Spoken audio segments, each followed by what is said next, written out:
台中一個50歲太太小看電視劇，看甲袂記哩啉茶，閣禁藥，結果半年來腰子結石3解。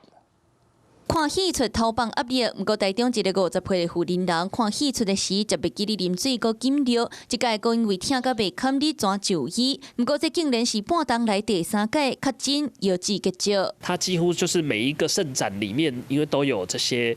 Bredose plaque 跟這個腎臟結石，在 X 光片上面看，就有點像雜糧麵包裡面的葡萄乾一樣這樣子。雖然經過治療會當解決患者的困擾，不過習慣若無改，結石閣有可能會壓起來。醫師嘛講，因為水啉傷少，加上外口懸溫，都會增加結石發病風險。台灣的話，因為夏天比較炎熱，結石比冬天大概有多可能2到3倍這樣子。醫師嘛建議，若要預防結石閣壓起來，會當觀察尿的色水，若是黃色、低色，就可能是欠水的現象。建議大人逐工就要補充2000cc 以上的水分來保持基本的代謝。